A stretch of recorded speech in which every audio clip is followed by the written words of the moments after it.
Hello guys, मनसुंदर serial में आप लोग देख सकते हैं कि रूही खाटू श्याम जी महाराज से प्रार्थना कर रही होती है नाहर जी के लिए। तभी वहाँ अचानक नाहर आ जाता है और रूही को देखने लगता है, कुछ बातें सोचने लगता है और थोड़ी बहुत रोमांटिक सीनें भी स्टार्ट होने लगती है। तभी नाहर को याद आता है कि वो तो शादीशुदा है और ऐसे किसी शादीशुदा स्त्री को देखने से गलत होगा। नहीं नहीं, बिल्कुल नहीं देखूंगा। तभी वहाँ अचानक अग्नि पीछे से देखती रहती है ये सब कि अभी तक तो रूही रूही नाम जप रहा था, लगता है ये पूजा भी करने लगेगा, इसका तो कुछ तो करना पड़ेगा। तभी अग्नि कुछ प्लान करती है रूही को सबकी नज़रों में गिराने के लिए। वो क्या करती है कि टेस्टर को ले जा करके कुर्सी का कुछ नट बोल्ट ढीला कर देती है। वहाँ सोनी आंटी अचानक आती रहती हैं पापड़ लेकर के, क्योंकि पापड़ में सिलन आ जाता है उसे सुखाने के लिए। और वो चौंक जाती हैं और क्या देखती हैं कि कुर्सी तो टूटी हुई है। तभी वहाँ अचानक रूही आती है और रूही से बोलती हैं कि बेटा इसको ऐसा करो, कारपेंटर बुलवा करके ये कुर्सी को सही कर दो। तो रूही बोलती है ओके मम्मी जी, मैं कर देती हूँ। और उसके बाद रूही टूटी हुई कुर्सी को बाहर रख देती है और कारपेंटर वाले भैया को कॉल करते ही है। इधर सोनी आंटी जी चली जाती हैं। उधर अग्नि किचन के विंडो से चुपके से ये सब देखती रहती है। उधर कारपेंटर वाले भैया आ जाते हैं और रूही गेट खोलने जाती है।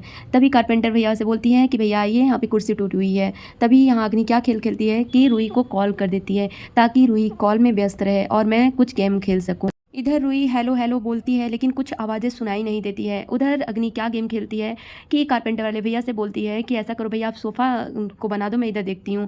तभी वो क्या करती है कि कुर्सी को एक्सचेंज कर देती है, टूटी हुई कुर्सी को अंदर ले जाती है और अच्छी कुर्सी को बाहर निकाल देती है। उसके बाद रूही वहाँ आती है और कारपेंटर वाले भैया से बोलती है कि भैया सब कुछ सही हो गया। बोले हाँ। तभी वहाँ सोनी आंटी आती हैं, बोलती हैं कि अगर तुम्हारा सब काम हो गया तो मैं भैया को ऊपर ले जाऊँ, क्योंकि बहुत सारे काम और भी हैं। उधर चुपके से दरवाजे के पास अग्नि देखती रहती है। उसके बाद डाइनिंग टेबल के पास अग्नि रहती है और सोनी आंटी को बोलती है कि आंटी ऐसा करिए, आप इस कुर्सी पे बैठ जाइए, मैं बाहर से मंगा लेती हूँ।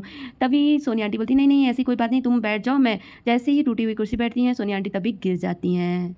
सब लोग दौड़ करके उनको पकड़ते हैं। सोनी आंटी की कमर में बहुत ज़्यादा ही चोट आ जाता है। उधर अग्नि मौके का फ़ायदा उठा करके बोलती है कि अगर इस कुर्सी पे मैं बैठ गई होती और बच्चे को कुछ हो गया होता तो। ये सब अग्नि जानबूझ करके ऐसा बोलती है ताकि रूही को सब लोग खरी खोटी सुना सकें।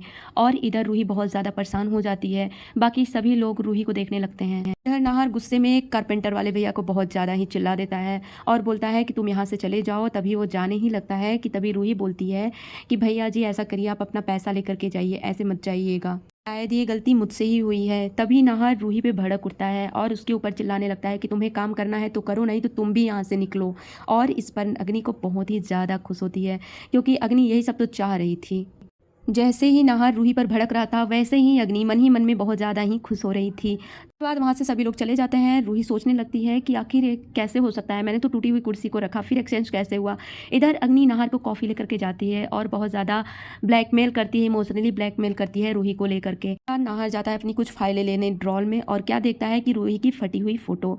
इधर रूही सोनी आंटी के पास आती हैं और हीटिंग पैड लगाने के लिए बोलती हैं कि मम्मी जब ये लगा लीजिए, मैं आपको बाद में बाम लगा दूंगी। फिर वहाँ अचानक अग्नि आती है और फटी हुई फ़ोटो को दिखाती है रूही को कि तुम इतनी बड़ी गलती कैसे कर सकती हो नाहर के साथ, अगर कुछ नाहर को हो गया तो। उसके बाद रूही वहाँ से चली जाती है। तभी अग्नि मौके का फ़ायदा उठा करके सोनी आंटी को रूही के प्रति भड़काने की कोशिश करती हैं। इधर रूही सारी चेयर को बनवाने की कोशिश कर रही है। तभी वहाँ अचानक नाहर आता है ओनी को ढूंढते हुए।